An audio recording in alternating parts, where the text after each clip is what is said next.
Seigneur, nos lendemains sont assurés, car ta miséricorde n'est point arrivée à son terme, et ta bonté n'est point épuisée. C'est un dépôt qui ne sera jamais vide, car tu veilles sur cela, mon Dieu, afin de nous abreuver à chaque instant. Et gloire te soit rendue, Père, pour le Saint-Esprit que tu as envoyé. Il est vraiment vivant. Il est vrai dans toute sa réalité. Et ses manifestations décrivent la réalité de ce troisième personnage de la Sainte Trinité. Car ce matin, cher Saint-Esprit de Dieu, toi qui mérites l'honneur, la gloire, l'adoration, c'est de toi ce matin que toi-même mettras les paroles de ma bouche pour t'élever, te magnifier et te glorifier au milieu de nous dans ce lieu. Car c'est toi que notre Rédempteur Jésus-Christ a envoyé de la part du Père le jour qu'il a bâti par toi, son Église, le jour de la Pentecôte. Tu as été l'instrument favorable, souverain, pour arracher les âmes dans cette carrière de ce monde des ténèbres. Et tu nous as mis dans l'animale lumière de Jésus. Et toi, dans nos vies, dans nos cœurs, révèle et authentifie cet éclat. L'éclat du ciel que nous allons voir un jour. Au son de la dernière trompette de Dieu, à la voix de l'archange, descendra du ciel notre Seigneur. Et nous allons monter à sa rencontre. Nous l'avons chanté. Ce monde qui nous attend, c'est une réalité. Ça deviendra un jour pour nous un événement, le plus grand événement que nous attendons de toute notre existence sur cette terre. Merci Père, que ton option repose sur moi et repose sur chaque cœur dans ce lieu, afin que toute personne qui t'a pas encore dit oui puisse dire oui au Saint-Esprit de demeurer éternellement dans le cœur. Merci Seigneur, je m'humilie sous ta main toute puissante comme un instrument afin que je sois favorable à ta demande pour porter ta parole ce matin. Merci mon Dieu, nous t'élevons, nous te glorifions dans ce lieu, dans nos vies. Je prends autorité ce matin dans ce lieu de chasser tout esprit qui pourrait venir pour troubler, distraire les cœurs et les oreilles. Je vous lis ce matin et je vous chasse loin de ce lieu au nom de Jésus. Merci Père, au nom de notre Seigneur Jésus-Christ. Amen. Asseyez-vous, frères et sœurs. Alléluia. Gloire au Saint-Esprit de Dieu. Alléluia. Il mérite l'adoration. Vous savez, j'ai déjà entendu des pasteurs dire il ne faut pas glorifier, adorer le Saint-Esprit. Je vais vous démontrer ce matin qu'il mérite l'adoration comme le Père et le Fils, car il est Dieu. Alléluia.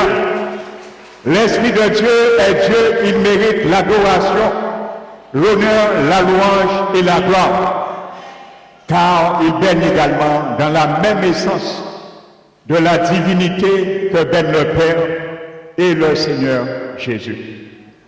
Alléluia. Donc c'est ça que ce matin, nous allons voir par les Saintes Écritures.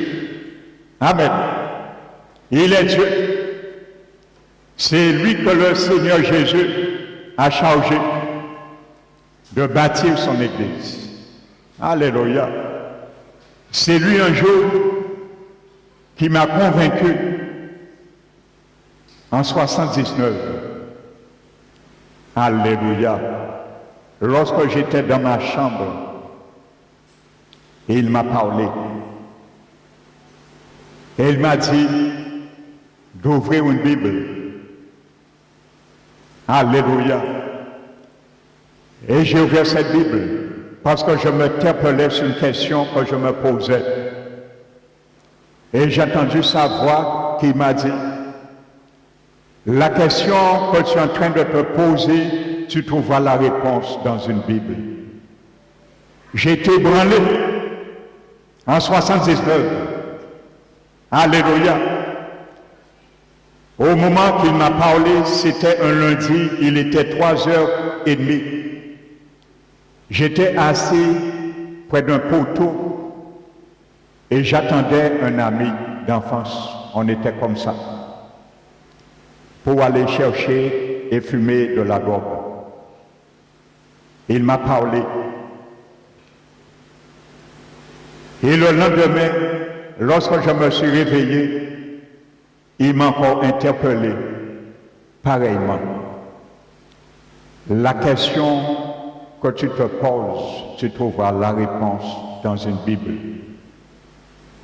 Il devait être 6 heures du matin, je suis sorti sur mon lit. Ma mère était dans la cuisine en train de faire le café. Et je suis rentré dans sa chambre, sans sa permission, parce que l'Esprit de Dieu m'a parlé. Il a une voix audible. Je devais obéir. Je devais trouver une Bible.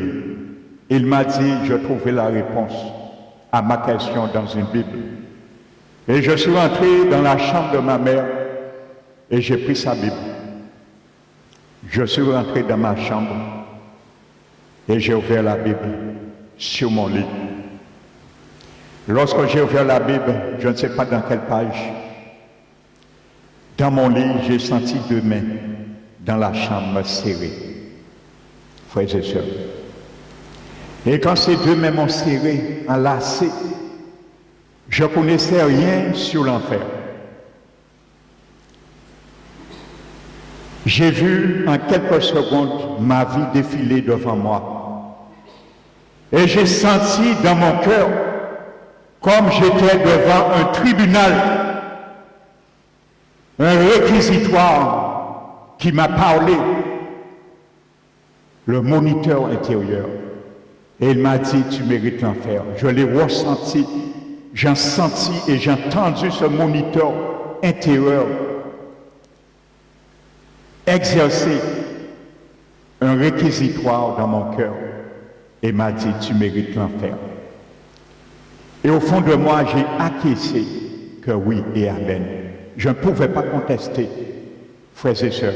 Ça a été une conviction de péché du Saint-Esprit. Et tout de suite après, j'ai senti dans mon cœur un amour ineffable me pénétrer pour la parole de Dieu. Et depuis ce jour, je n'ai jamais cessé d'ouvrir la Bible. Alléluia. Dont l'Esprit de Dieu est une personne, c'est lui qui m'a parlé. J'avais entendu dans la tradition, quand j'étais catholique, qu'il existait Dieu le Père et Jésus-Christ. Mais je ne savais rien sur l'Esprit de Dieu. C'est lui qui s'est révélé à moi ce jour-là. Et il a révolutionné ma vie depuis ce jour. Alléluia. Que le nom du Seigneur soit glorifié. Alléluia. Dont l'Esprit de Dieu est une personne. Donc ce matin, nous allons voir 2 choses. la personnalité du Saint-Esprit et la divinité du Saint-Esprit. Ce n'est pas le pasteur Emmanuel qui va échafauder aucune doctrine, mais la parole de Dieu. Amen. Pour commencer, nous allons ouvrir la parole de Dieu dans l'évangile de Jean et le chapitre 16.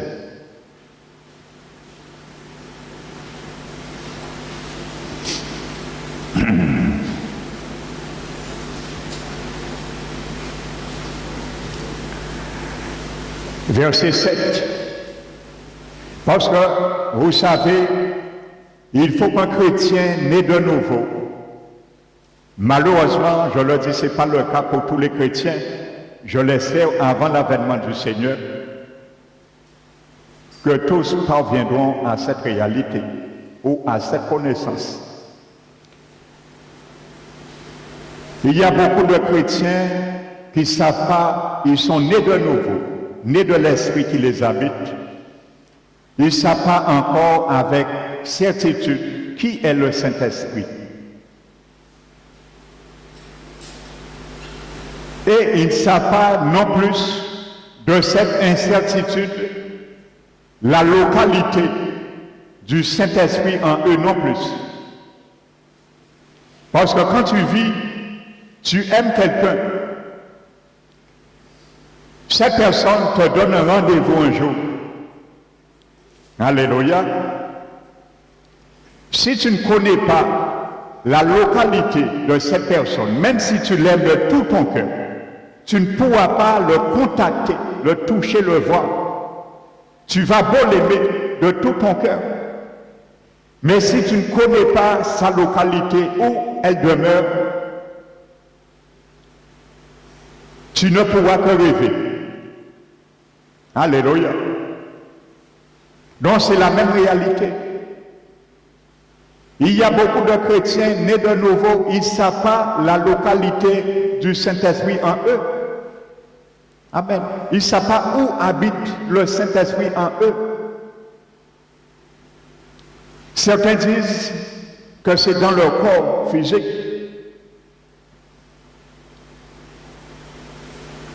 Alléluia. Or, ce n'est pas la réalité. Donc, quand tu crois que le Saint-Esprit habite ton corps, tu ne peux pas le contacter. Ce n'est pas sa localité. Quand tu essaies de le contacter, dans ton corps, il n'est pas là. Ce n'est pas sa localité. Ce n'est pas le lieu secret. Alléluia. Dans ta maison, chez nous, nous avons un lieu secret. C'est notre chambre. Ce que nous allons faire dans la cuisine, nous n'allons pas le faire dans la chambre, et vice-versa. Notre lieu secret d'intimité, c'est notre chambre. Il y a des choses pour les mariés particulièrement que nous faisons que les enfants ne doivent pas savoir, parce que c'est un lieu secret, intime, où nous manifestons notre intimité. Donc, pour Dieu, c'est la même réalité. Il y a un lieu en nous, dans notre être. Nous devons avoir cette intimité avec le Saint-Esprit de Dieu. C'est notre esprit. C'est là sa localité, sa résidence. Il est rentré par la porte, certes, de notre cœur. Parce que c'est la porte de notre cœur, un jour, qui nous a convaincus, comme je viens de vous dire mon témoignage.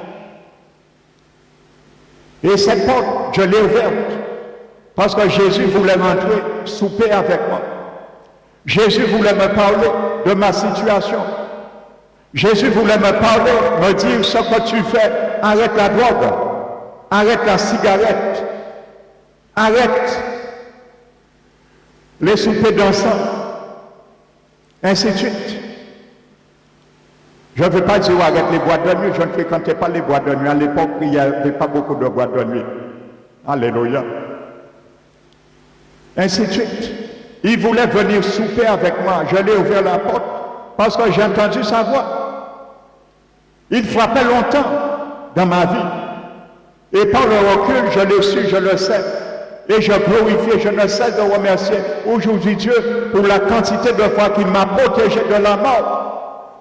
Parce que si j'étais mort, frères et sœurs, à cette époque, j'aurais connu l'enfer. Donc, vraiment, j'ai beaucoup de reconnaissance envers le Seigneur. Alléluia. Donc, j'ai entendu ce jour-là, c'était le jour fixé pour lui. Il avait un rendez-vous avec moi ce jour-là. Alléluia. Parce que Dieu a toujours un rendez-vous avec quelqu'un un jour. Et si tu passes à ce rendez-vous, ça risque de devenir grave. J'aurais pu passer, ne pas répondre. Dis, mais on voit qu'à parler moins. Mais quel temps moins ouvert la Bible? En quel temps moins connaître réponse là? En y d'autres à faire. En préparer pour ça. Ça trop bien, là, pour joindre, ou pas sentir bien, ou pas marcher en l'air. J'ai connu ça. Lorsqu'on marchait, on se sent marcher d'une manière surnaturelle. Alléluia. On oublie tous les problèmes. On va la vie en rose. Mais c'est un monde virtuel. Parce que lorsque les filles s'étompent, on revient sur le monde réel. Nous avons bien fait depuis nous bien citer. Là, nous avons problème, nous avons un problème là, qu'a dit nous, je suis encore là. Alors, mon petit coup encore pour un parti. Ou du moins, loin d'elle, mon petit coup encore. Nous avons répondre. Et nous avons marché dans le monde virtuel là. Pour un moment, là, il fait la partie encore, problème là, quand on vit, il dit là toujours. Est-ce qu'on veut passer plus haut pour pas gêner vraiment encore? Et c'est comme ça, frères et sœurs, lorsqu'on met le doigt dans l'engrenage, le diable nous amène à mettre le bras. Nous avons essayé cigarette, après cannabis, après cocaïne, et ainsi de suite. Et plus que nous allons, nous affaiblissons ce qu'on appelle le système neurotransmission de notre cerveau. Alléluia. Jusqu'au jour où nous venons un jour par haut et nous atteignons un point de non-retour. Amen. Donc, frères et sœurs, ce jour-là, j'ai ouvert mon cœur et je ne regrette pas. Parce que c'est la plus belle expérience que je vis maintenant avec mon Seigneur. La plus belle expérience. Qui m'ont dit moi, il te dit mon jour, en t'es sorti dans la cigarette. Qui? J'aurais jamais pensé, frères et sœurs, un jour, j'aurais arrêté de fumer la cigarette. Je ne pouvais pas. J'avais déjà essayé 3 fois. Un docteur à l'époque. Docteur t'a dit même pour moi bandi on bitin. Si on trouve un médicament vite vraiment parce que en même cas un docteur ne peut pas faire rien pour moi. Voici ce que les médecins me disaient à l'époque, frères et sœurs.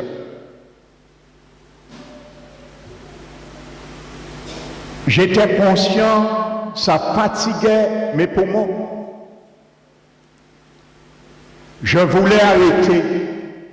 J'étais conscient, mais je n'avais pas la volonté pour cela. Alléluia. Mais quand j'ai connu le Seigneur, avec assurance, je lui ai dit, Seigneur, maintenant, Père, tu es le médecin, le grand médecin, délivre-moi de ça. Simplement, et il m'a délivré du jour au lendemain. Alléluia. Donc que le nom du Seigneur soit glorifié. Verset 7, Jean 17. 116, pardon. Jésus qui parle, cependant, je vous dis la vérité. Il vous est avantageux que je m'en aille, car si je ne m'en vais pas, le consolateur ne viendra pas vers vous. Amen. Mais si je m'en vais, je vous l'enverrai. Alléluia. Je porte une précision. Amen. Vous savez, lorsque Jésus est ressuscité, la Bible nous dit, il est rentré dans une chambre, la chambre haute, où demeuraient les disciples et qui étaient cachés par crainte d'être arrêtés comme Jésus. Ils étaient en train de célébrer la Pâque. Donc Jésus est rentré et Jésus, la Bible nous dit, il a soufflé sur eux et les a dit, recevez l'Esprit Saint.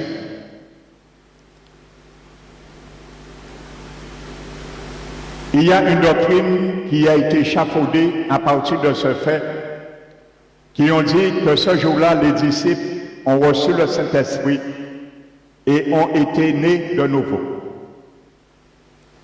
Amen. Ce qui n'est pas le cas. Jésus a dit, il est avantageux qu'il s'en aille. Et c'est quand il va s'en aller, il visait son ascension définitive. Il enverra du haut des cieux le Saint-Esprit et l'Esprit de Dieu viendra vers vous. Donc ce jour-là, Jésus a soufflé. L'Esprit de Dieu n'est pas venu vers eux ni au ciel. Jésus n'était pas au ciel. Donc je précise de le dire, dans l'original grec de ce verset de Jean, qui dit, Jésus souffla sur les disciples et dit, recevez l'Esprit Saint. Dans le grec, le mot sur n'existe pas. Sur eux, plutôt.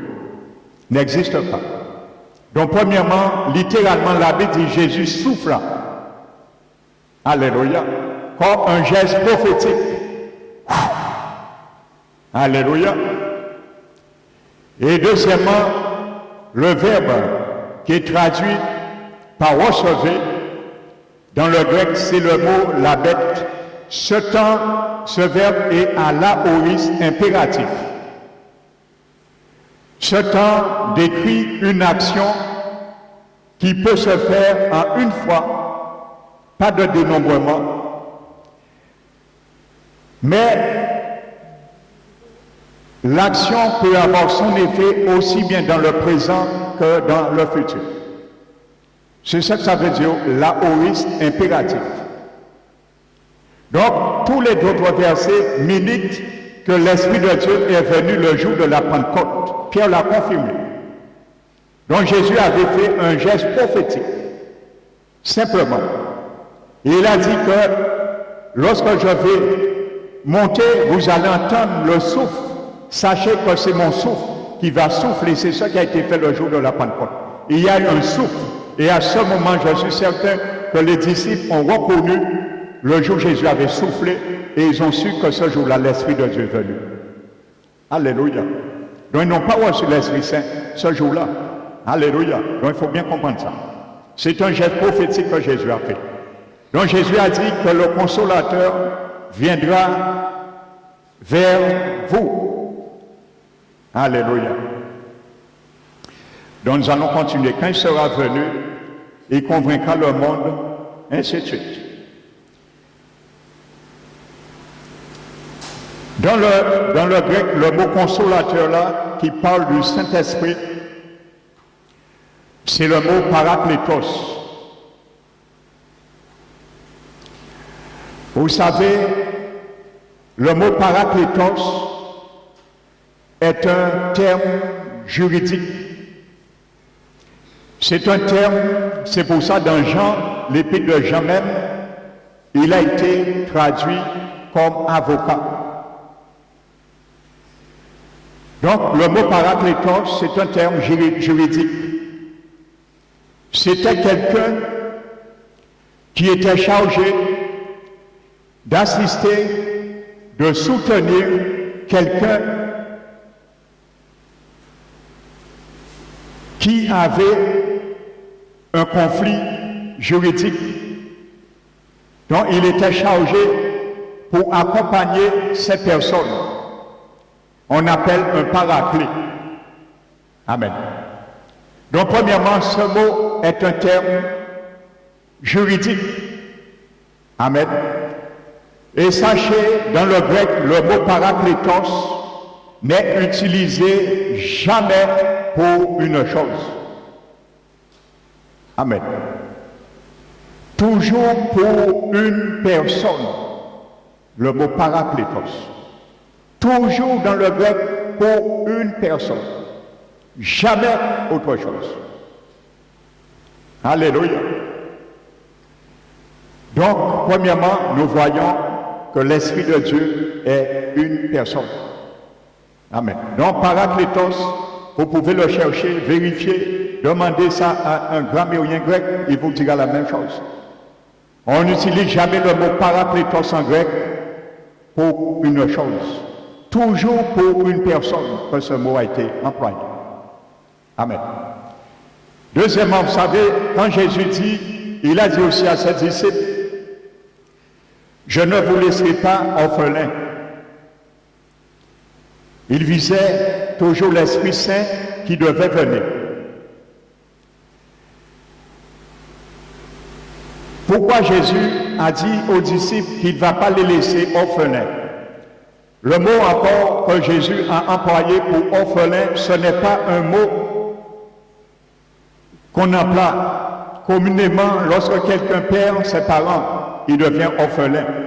C'est un fait. Ce n'est pas ce sens que ce mot a, qui est sorti dans la bouche de Jésus. Il faut que vous sachiez également, au temps antique, lorsqu'il y avait un professeur ou un maître qui enseignait, dont ses élèves s'appelaient des disciples. Et lorsque ce maître ou ce professeur décédait, il décédait, alors les disciples, ils devenaient orphelins par la perte de ce maître ou de ce professeur qui les enseignait. Donc ça existait. Donc Jésus a employé ce terme et les disciples savaient étaient avisés de ce précédent. Ils ont compris ce que Jésus disait. Voulait dire que moi, en chair et os, une personne divine, quand je partirai, j'enverrai une autre personne, une vraie personne, un vrai enseignant comme moi, et qui va prendre la relève pour continuer à vous enseigner. De ce fait, vous ne serez pas orphelins, parce que vous n'allez pas perdre votre enseignant ou votre maître, quand je le suis. Donc c'est dans ce sens que Jésus a dit aux disciples, je ne vous laisserai pas orphelins, lorsqu'il visait le Saint-Esprit qu'il va répandre et envoyer le jour de la Pentecôte. Amen. Dans le mot parakletos est un mot qu'on emploie dans le domaine légal de la justice. Il était chargé pour apporter son secours à un individu, comme je le disais, qui était en procès. Amen. Donc, étymologiquement, parakletos désigne celui qui est appelé à côté de quelqu'un. Voici ce que ça veut dire, consolateur. Celui qui est appelé à côté de quelqu'un. Amen. Et comme Jésus a dit, il est parmi vous, mais il sera en vous. Donc le Saint-Esprit est à côté de toi, à l'intérieur de toi, tous les jours de ta vie. Tous les jours de ma vie, il est là pour cela. Il est l'hôte qui a pris une résidence, il a acheté et il demeure pour toujours, parce qu'il a acheté cet hôte. Alléluia. Donc, comme je disais, Avant, dans la Grèce antique, ce même terme légal du domaine de la justice était employé ceux qui avaient des problèmes dans la justice, avec la justice, tentaient, vous allez voir, tentaient de rassembler un maximum d'amis pour les aider. Ces gens n'étaient pas forcément des hommes de loi, mais pour être appelés paraclètes, celui ou ceux qui vont assister cette personne dans un procès dans la justice. Donc pour être appelé ce même mot consolateur, paraclet, il suffisait de se présenter au tribunal et de dire, c'est ça qui existait à l'époque.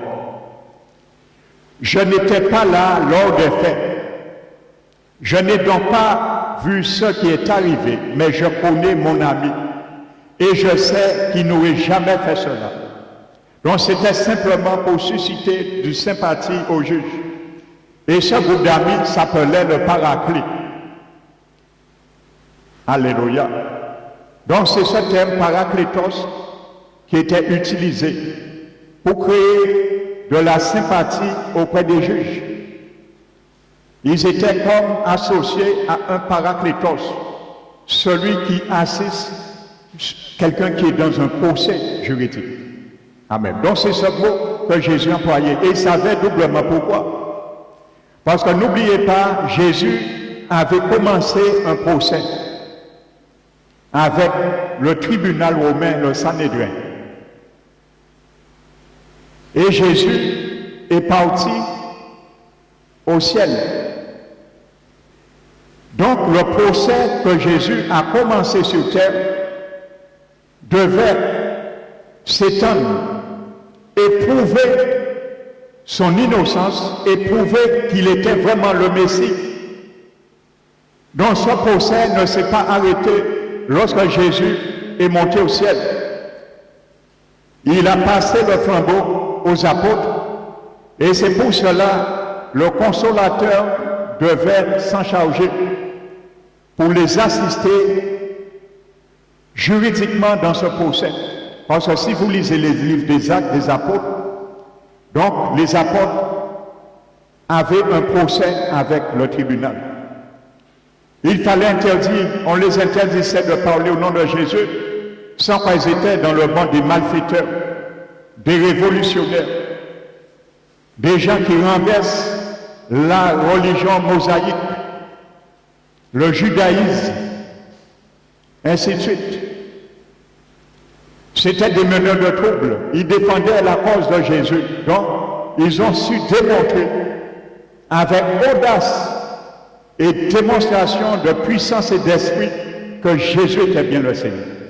Le Messie attendu. Et c'est lui qui reviendra. Donc, les disciples, les apôtres ont continué ce procès. Donc, c'est pour cela, ce n'était pas une chose que Jésus devait envoyer à leur côté, c'était bien une personne. Une personne qui connaît vraiment Dieu, car il est aussi Dieu, une personne qui vit dans l'éternité, ainsi de suite. Une personne qui est omniscient, omnipotent et omniprésent. Alléluia. Une personne qui était témoin auriculaire et oculaire. Il devait être là, cette personne, il s'appelle le Saint-Esprit de Dieu. Alléluia. Donc c'est pour cela, Jésus, l'Esprit a inspiré ce mot paraclétos. Quelqu'un qui assiste, quelqu'un dans son parcours et particulièrement dans le domaine légal de justice. Amen. Donc inexplicablement, le Saint-Esprit est une personne, premièrement. Amen. Nous restons toujours dans Jean, le chapitre 16.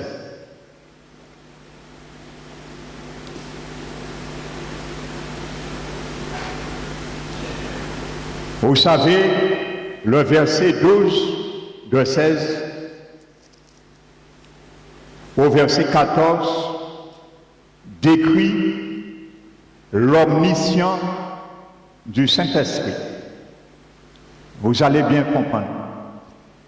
Le verset 12 à 14 de Jean 16 décrit l'omniscience du Saint-Esprit. Verset 12. J'ai encore beaucoup de choses à vous dire, mais vous ne pouvez pas les porter maintenant. Voyez ce que je vous disais.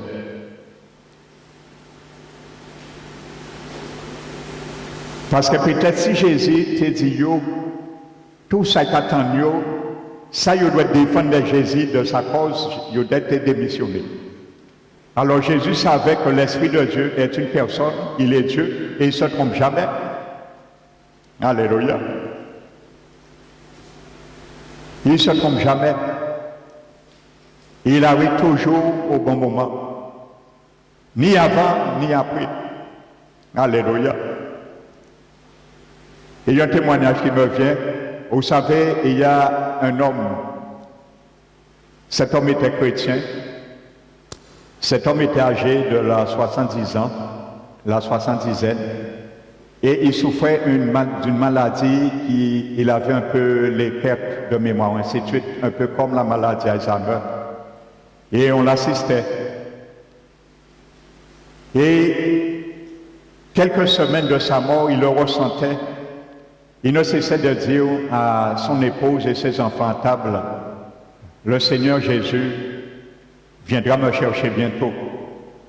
Et vous savez, le jour de sa mort, ils étaient à table en train de manger. Et il leur dit, Jésus vient me chercher tout à l'heure. Alors vous savez, toute la famille était chrétienne, mais vous savez, la faiblesse de la chair a toujours une petite part de portée, une petite part, une petite semence, un petit ingrédient de jugement.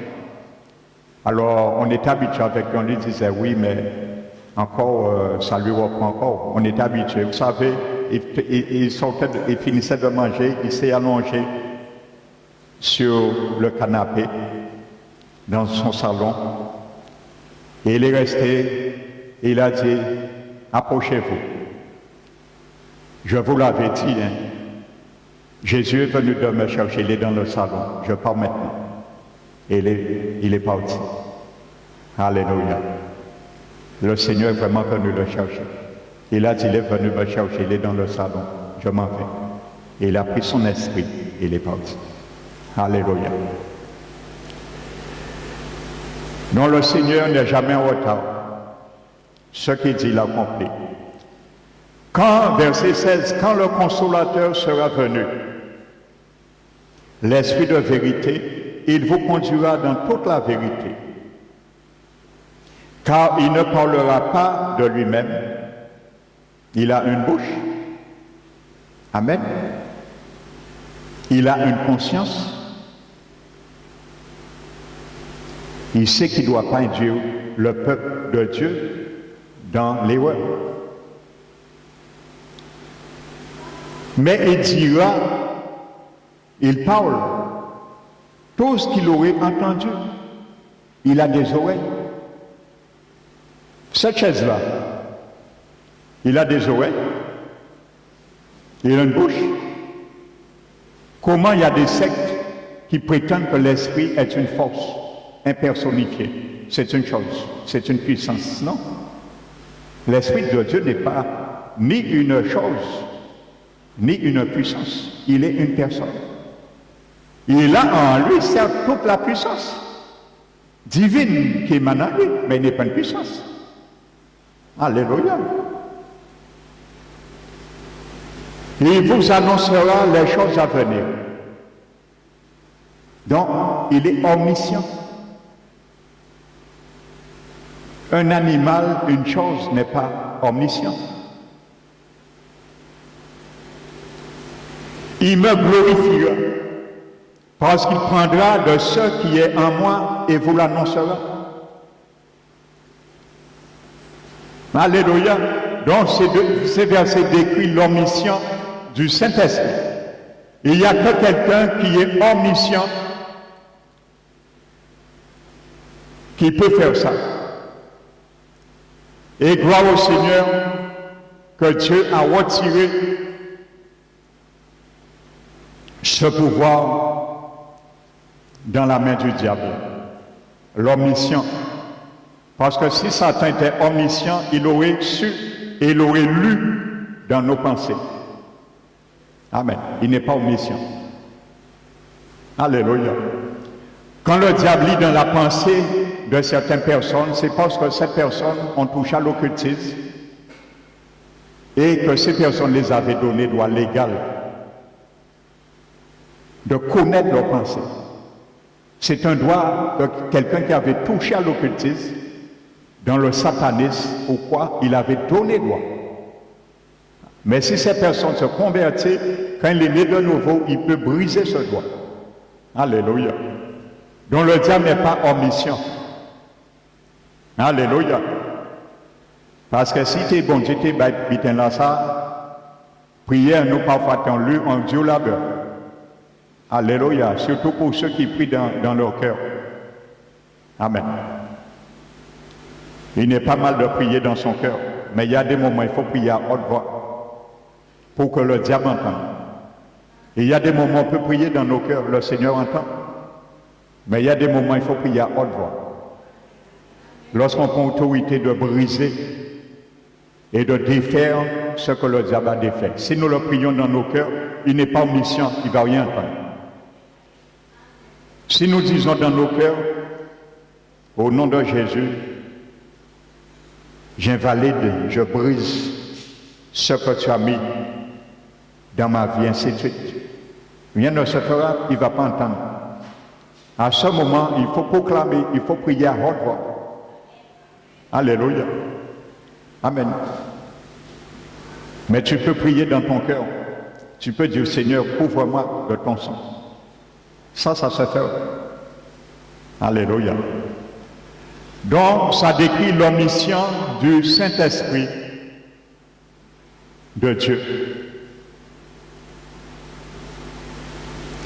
Donc, dans ce même verset,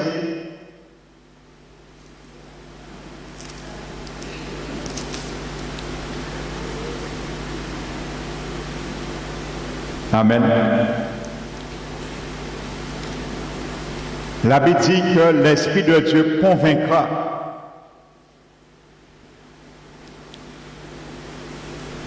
Et convaincra. Dans le verset 8.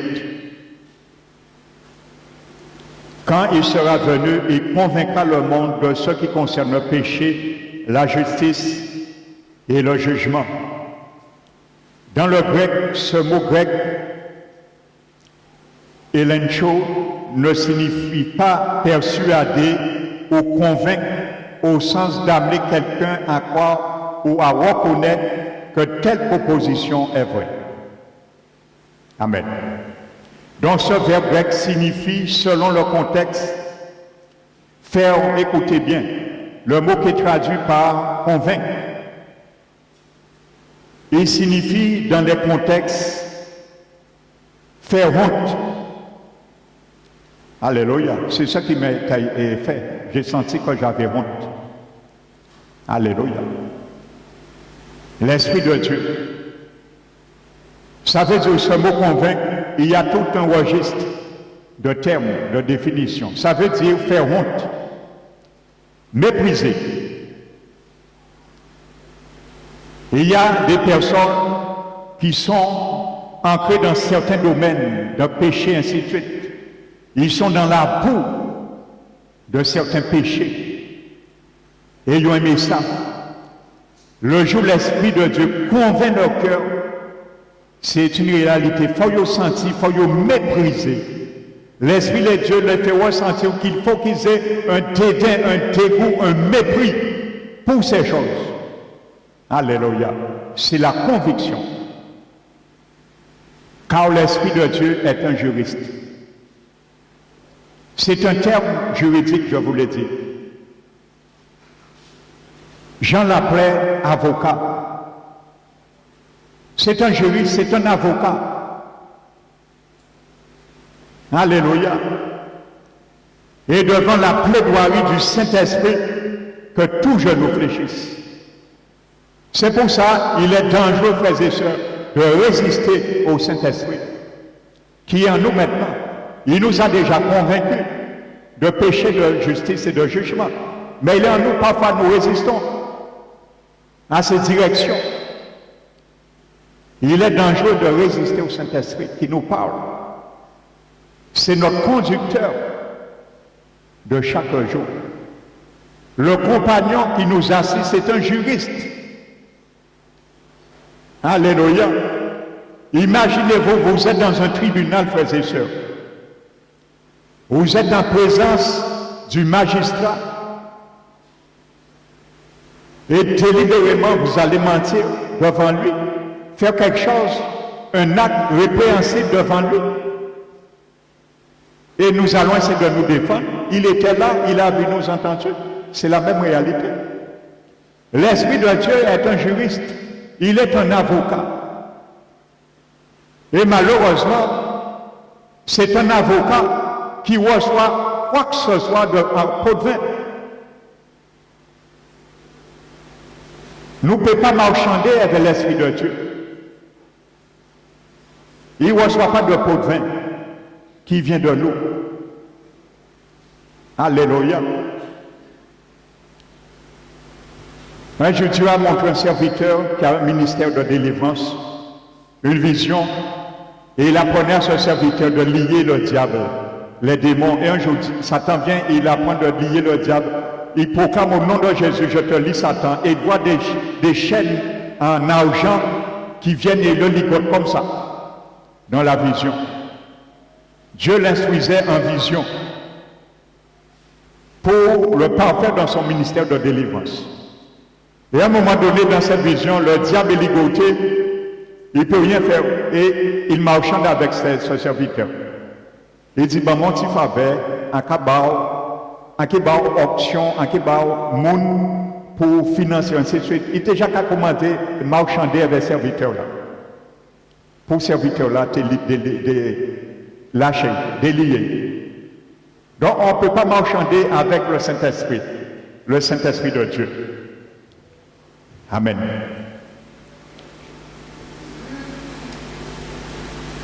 Mépriser. Alléluia. C'est pour ça que quand quelqu'un vient à la conversion, frères et sœurs, on sent que vraiment on est sorti, quand on reçoit le pardon de Dieu, on sent vraiment, on est sorti vraiment dans un tribunal. Hein. Vous avez déjà vu quand il y a une charge qui pèse sur vous. Je prends un exemple pour vous, nous allons bien comprendre. Imaginez-vous quelqu'un est endetté, il a 50 000 € à payer dans une semaine, sans qu'on saisisse tout ce qu'il a. Sa maison, sa voiture, tout.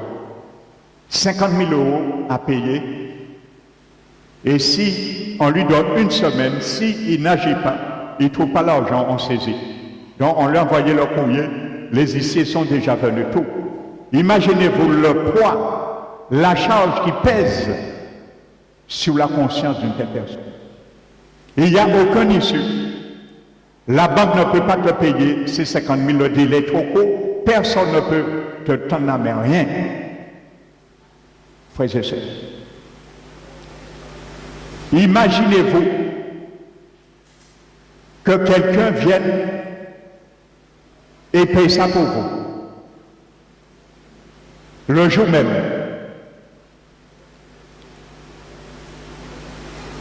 Imaginez-vous comment cette personne peut se ressentir. On poids quand il est sorti. C'est la même réalité, juridiquement et spirituellement. Quand nous recevons la grâce du Seigneur, le pardon judiciaire de Dieu, ce que nous avions fait, il y a des choses que nous avons fait, nous avons touché les criminels comme Nicky Cruz, un homme qui n'avait pas foi aux yeux de tuer des femmes enceintes. Frères et sœurs, Et lorsqu'on est dans de telles dimensions, on est muré dans une mortifière désolation. On ne sent pas, notre conscience nous parle. Imaginez-vous le jour où le Seigneur dégage notre conscience. Il amène un réquisitoire et il met nos cœurs devant son tribunal. C'est la même réalité. Comment on se sent criminel? On se rappelle, on se souvient ce qu'on a fait. On a tué des enfants, ainsi de suite. Alors imaginez-vous si le Seigneur ne nous guérissait pas notre conscience. Lorsqu'il nous a ramené de conviction par son Esprit Saint, toute vie en nous, nous avons été misérables. Parce que maintenant, on est conscient de ce qu'on a fait. Alors, imaginez-vous, si le Seigneur, après avoir retiré cette charge, ne purifiait pas notre cœur, nous avons été chrétiens, mais misérables, toute vie en nous. Frères et sœurs, voici ce qu'offre le pardon judiciaire de Jésus, son sang. Par la conviction de péché, de jugement et de justice du Saint-Esprit, le grand juriste de Dieu. C'est une personne, et c'est pour cela la Bible nous dit que celui qui violait la loi de Moïse était puni de mort sous la déposition de 2 ou 3 témoins. Mais quel pour châtiment sera trouvé digne celui qui aurait foulé, profané le Seigneur Jésus-Christ.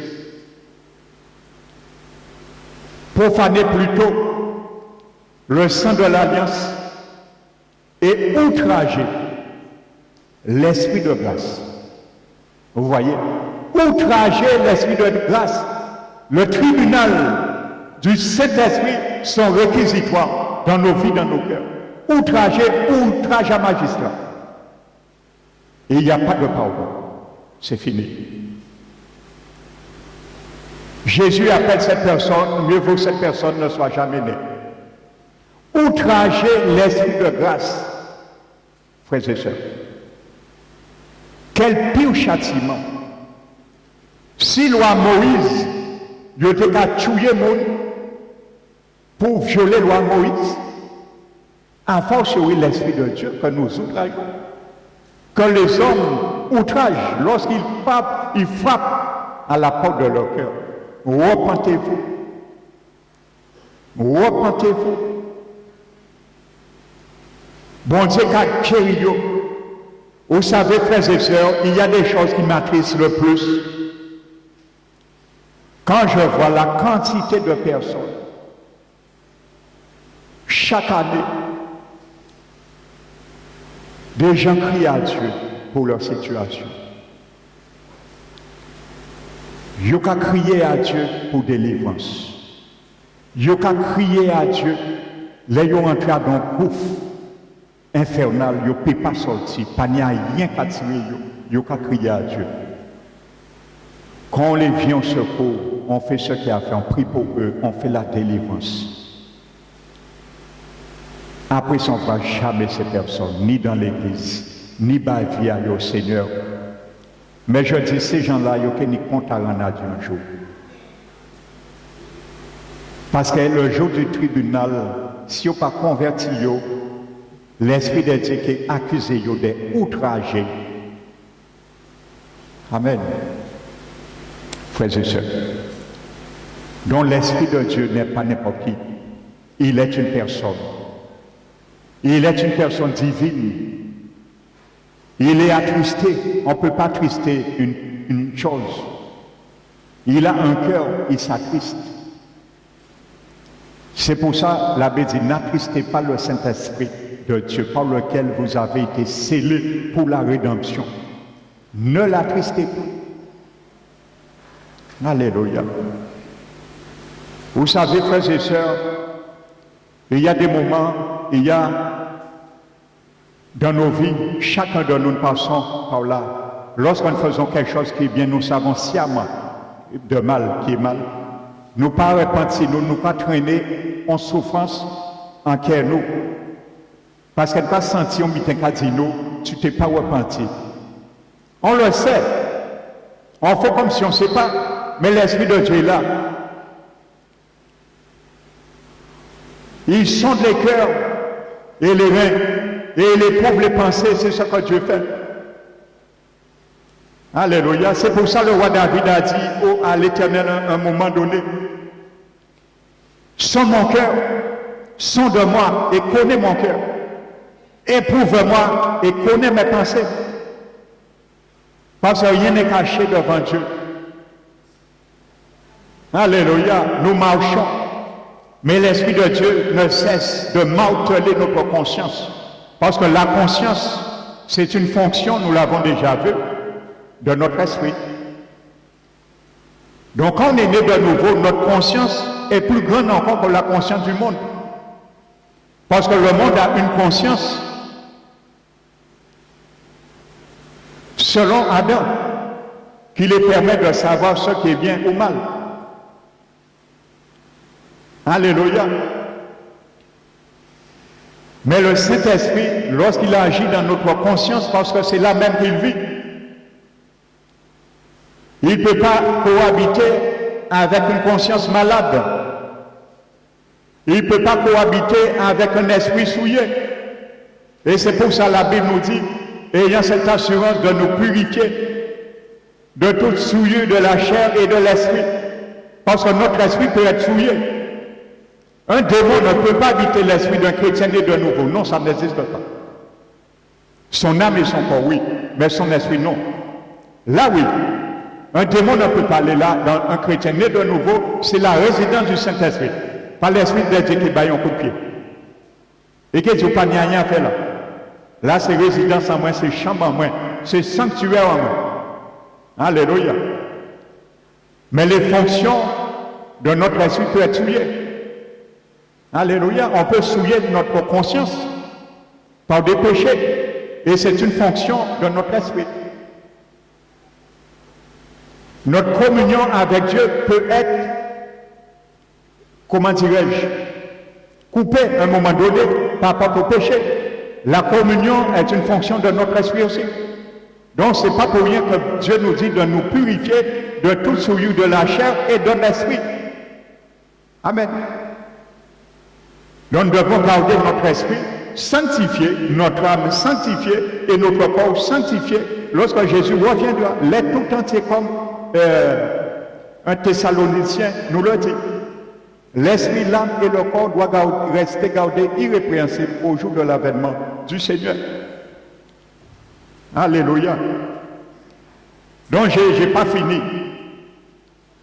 Faire honte, mépriser, reprendre ou adresser un reproche. Ça, c'est l'Esprit de Dieu. C'est ça que ça veut dire le mot convaincre, qui est dans Jean 16 et le verset 8. Le mot convaincre est là. Elencho. Accuser. Reconnaître coupable. Dénoncer ou exposer. Mettre en évidence une faute réfutée. Voici tout ce que l'Esprit de Dieu fait en moi et en toi. Il est un avocat. Tout ce registre, regardez bien, c'est un registre du code pénal d'un avocat. Oui ou non? Alléluia. Les noirs en tribunal, nous tuons par préméditation. Qu'avocat l'a dit nous? Vous êtes un criminel, vous l'avez prémédité. Alléluia. Donc l'Esprit de Dieu aussi est un avocat. C'est comme ça qu'il agit. Premièrement, son premier ministère, c'est convaincre un cœur. Lorsque nous sommes païens, de ce que nous faisons, la religion, les pratiques que nous avons acceptées, nous devons l'arrêter, changer de façon de faire et accepter l'évangile de Christ. Ça, c'est le plus beau travail du Saint-Esprit. Et j'ai reconnu pendant ce dernier temps, intimider son Dieu labeur, parce que les gens ne se convertissent pas maintenant. Je ne sais pas si vous l'avez déjà remarqué, frères et sœurs. Les gens ne se convertissent pas facilement maintenant. Monde pas converti facilement. Hein?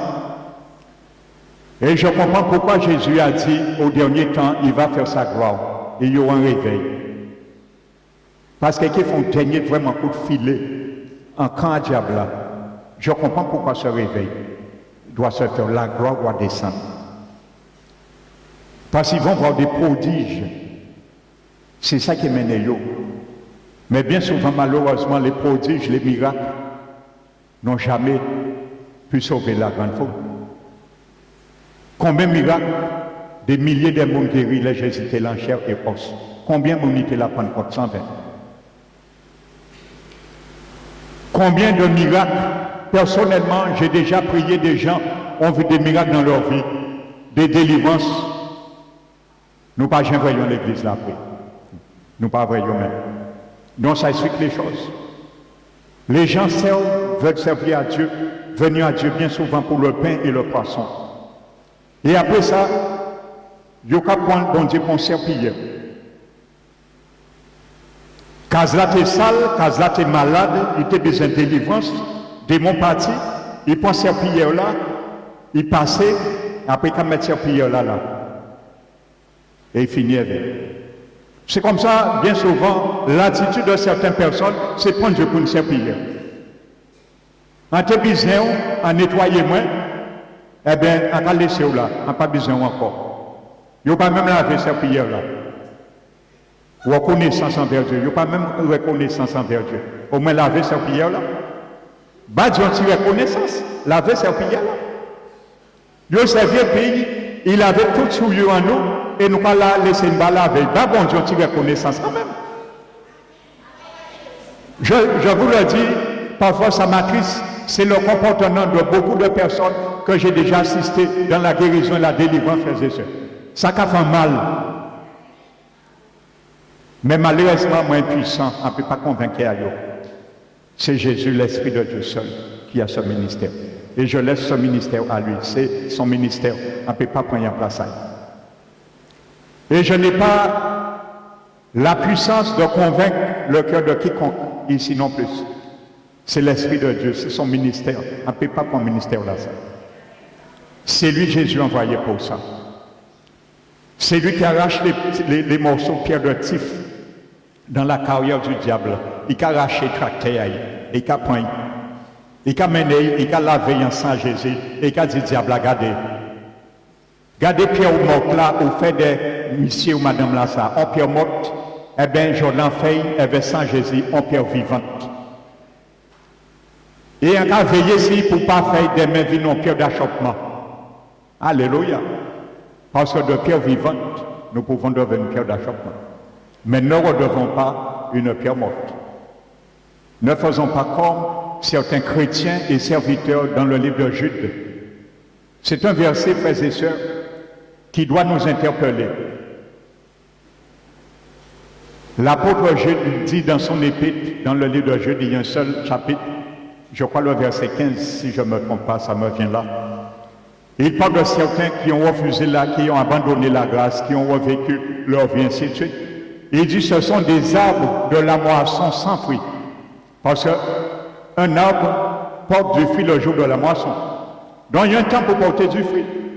Et il a dit ce sont des arbres de la moisson sans fruit, 2 fois morts et déracinés. 2 fois morts. Que ça nous interpelle. Un chrétien était mort, j'étais mort un jour, toi aussi. Éphésiens 2 le dit, nous étions tous morts, et spirituellement. Nous avons connu la vie éternelle. Mais si nous mourons une deuxième fois, nous allons connaître la deuxième mort, éternellement. 2 fois mort. Donc un chrétien peut mourir une deuxième fois spirituellement. Alors, rejeter les doctrines de certains serviteurs qui ont fait nous comprendre une fois sauvé, on peut faire ça, ouvrir l'église. On peut venir l'église là, ouvrir, et on toujours sauver. Non. tu peux être comme cet arbre de la moisson sans fruit, déraciné et 2 fois mort. C'est la Bible qui le dit. Il parle aux chrétiens, il parle aux serviteurs qui avaient servi le Seigneur et qui ont dévié. Alléluia. Donc, ils étaient bien vivants. Ils étaient morts, ils viennent à la vie éternelle et ils ont mort deuxième fois. Alléluia. Là, on ne peut pas récuser ça. On ne peut pas récuser ça. Alléluia. Donc, voici le ministère du Saint-Esprit. Amen. Tous ces panoplies. Donc, quand tu pêches, mon frère, ma soeur, toi qui habitais par l'Esprit de Dieu, tu sens une des manifestations de ce registre, c'est normal. Qu'est-ce que ça te prouve? Que tu es habité par l'Esprit de Dieu. Il y a une femme,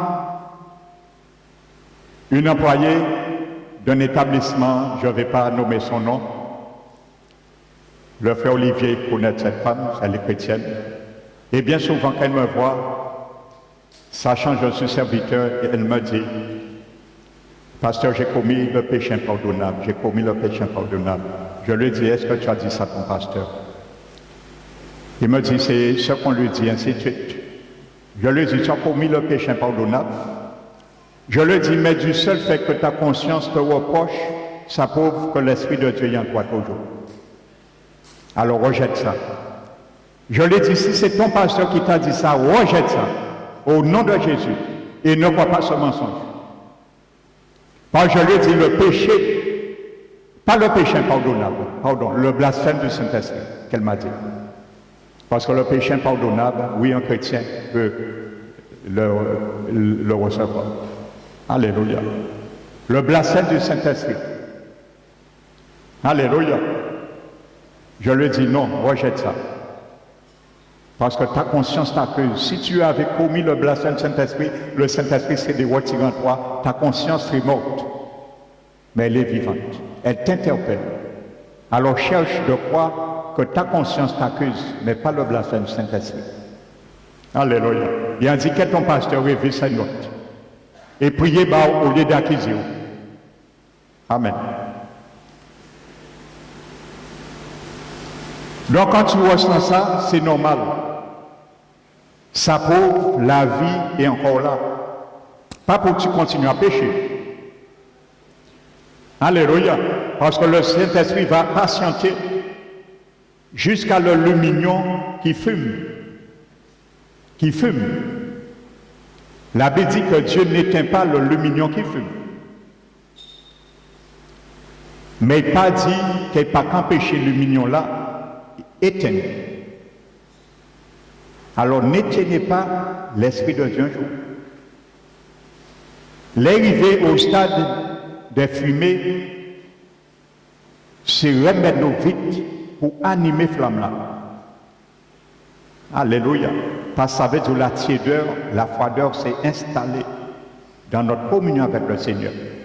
Alors faites vite pour nous raviver flamme là, pour nous revenir bouillant et flamme là rougeailler. Afin que l'Esprit Saint baille un souffle pour oxygéner encore ou ranimer flamme là. Alléluia. Et il a dit, brise pas le roseau qui est cassé. Alléluia. Alors si nous sommes chargés par des péchés que nous avons ouverts dans nos vies. Le Seigneur aussi, l'Esprit de Dieu va faire de sorte, parce que le Seigneur ne va pas briser le roseau qui est déjà cassé. Et si nous passons faire l'Esprit de Dieu pour y redresser nous, Satan qui s'est cassé nous plus encore. Mais il redresse. Alléluia. Il redresse. Il répare. Il est un réparateur des brèches. Alléluia. Donc, en fin de compte, ce mot, dans le grec elencho, qui est traduit par le verbe convaincre, veut dire, en fin de compte, prononcer un réquisitoire. Voici ce que ça veut dire. Et ce réquisitoire se traduit par toute les occurrences que nous avons vues. Amen. Je le répète encore. Faire honte, mépriser. Pas l'esprit nous méprise, hein? Je me repens pour ce mot mépris. Ce n'est pas l'esprit qui nous méprise, hein? Alléluia. L'Esprit de Dieu ne méprise surtout pas une créature faite à l'image de Dieu. Parce que même bon Dieu n'a pas méprisé Satan. Par son créature, ouais. Alléluia. Josué n'a pas insulté Satan, je méprisé. Il dit que Dieu te réprime. Alléluia. Nous pouvons crier Satan volé. Meurtrier, oui. Parce que non, il n'a pas mépris. C'est ça y est. Amen. Donc, ça veut dire que l'Esprit de Dieu amène que toi, tu méprises ce que tu fais. Si on a volé l'argent patron, et pas ça, l'Esprit un jour qui mène à mépriser ça ou t'aimer. Regardez ça comme dédain. Alléluia. Parce que la justice de Dieu amène une haine contre le mal dans la vie d'un chrétien. Alléluia. Ainsi de suite. Donc c'est ça que ça veut dire, mépriser. Et il te fait mépriser la haine que tu avais peut-être contre ton prochain. Il te fait avoir une haine contre ça,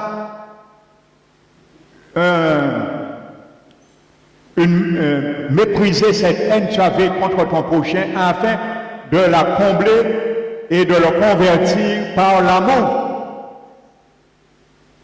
Quand tu étais inconverti, tu avais la haine pour ton prochain. Quand tu reçois l'Esprit de Dieu, l'amour agapé, tu vas aimer ton prochain. Alléluia. Voici comme ça, l'Esprit de Dieu agit. Amen.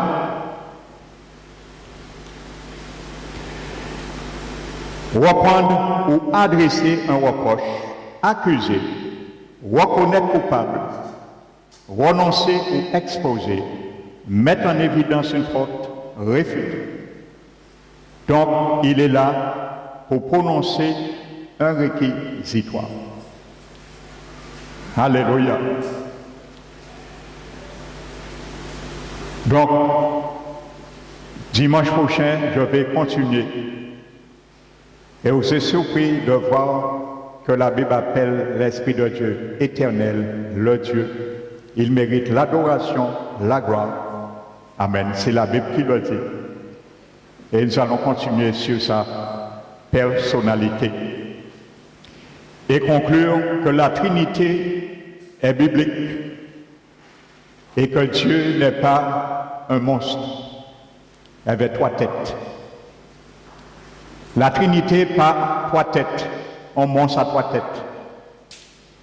La Trinité, c'est un Dieu qui est renfermé, manifesté en 3 personnes, le Père, le Fils, le Saint-Esprit, qui sont 3 personnes détachées à part entière, uniques dans leur personnalité, qui fait que le Père n'est pas le Fils n'est pas l'Esprit Saint, et l'Esprit Saint n'est pas le Père non plus.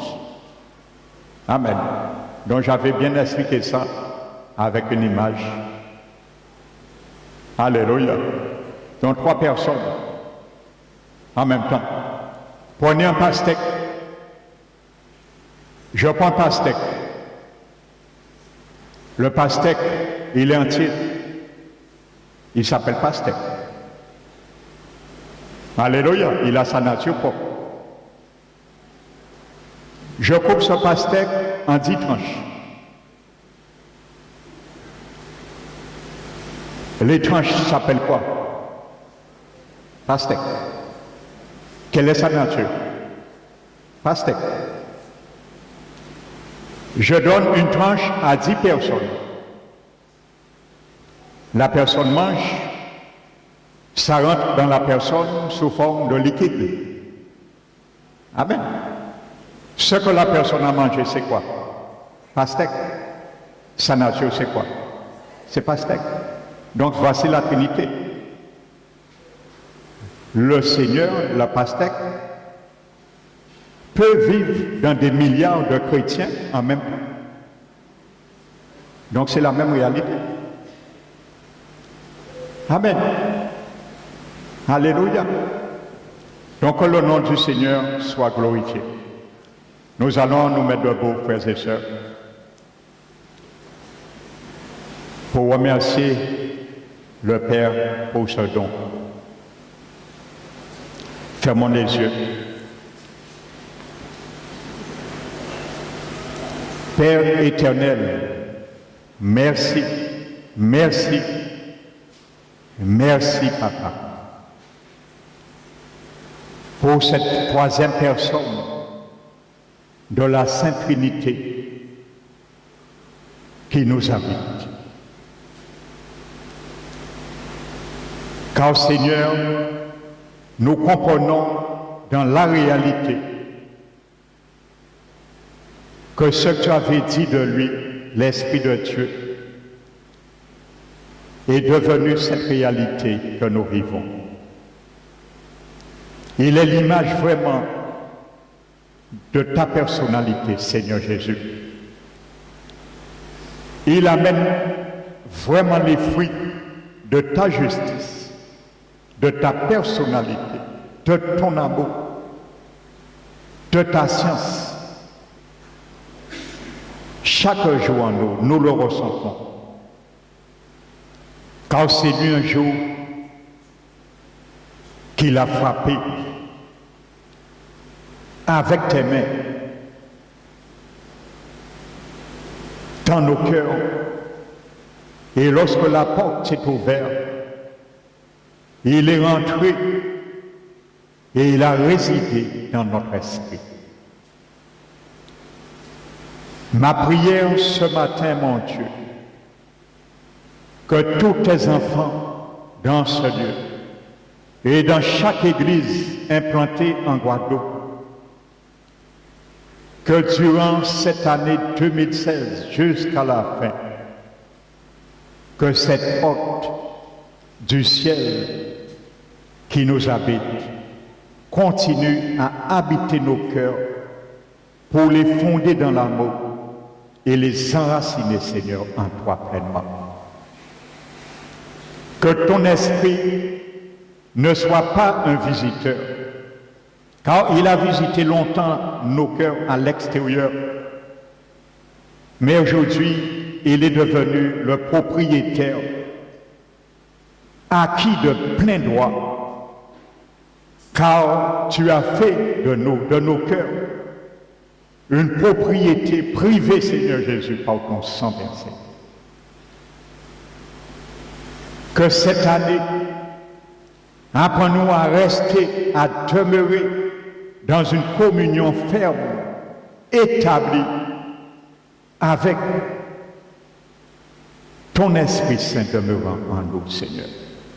Car nous voulons encore goûter les délices éternels. Nous voulons par lui marcher comme des pieds de biche sur les lieux élevés et bénir le Dieu de notre salut pour ce grand miracle. Qui aurait cru un jour, toi, Père, Dieu Tout-Puissant, pouvais vivre un jour dans nos cœurs. C'est pour cela, Seigneur, tous ceux et celles parmi nous ce matin dans ce lieu, que leur conscience se porte un poids, Seigneur, car ils t'ont beaucoup attristé, Esprit de Dieu. Je te prie ce matin, Seigneur, que tu les décharges, mais avec une bonne disposition de nouveau départ dans l'obéissance totale, esprit, âme et corps, à l'égard de la réquisition de ton Esprit Saint. Car nous savons la désobéissance amène dans la chute. Et bien souvent la chute nous amène au jugement. Mais je te rappelle, Seigneur, dans ton alliance, il y a une clause que tu as dit. Tu ne nous as pas appelés pour le jugement dernier, mais pour l'acquisition du salut. Que cette parole, Seigneur, refasse surface et soit apposée sur la conscience de chacun de nous ici présents. Ma demande, Seigneur, pour tous ceux et celles qui sont là aujourd'hui, qui t'ont pas encore dit oui pour l'habitation de ton esprit, qui le fasse, Seigneur, avant qu'il soit trop tard. Afin que tu puisses les unir quotidiennement et faire de ta croix bon usage pour chacun de nous, chaque jour, lors que nous péchions, pour nous ramener à la repentance, Seigneur. Que ta sagesse, Père éternel, soit les délices de notre âme, pour toujours, mon Dieu. Nous t'élevons et nous te remercions encore, dans le nom puissant de Jésus-Christ. Amen. Nous allons maintenant donner gloire à Dieu.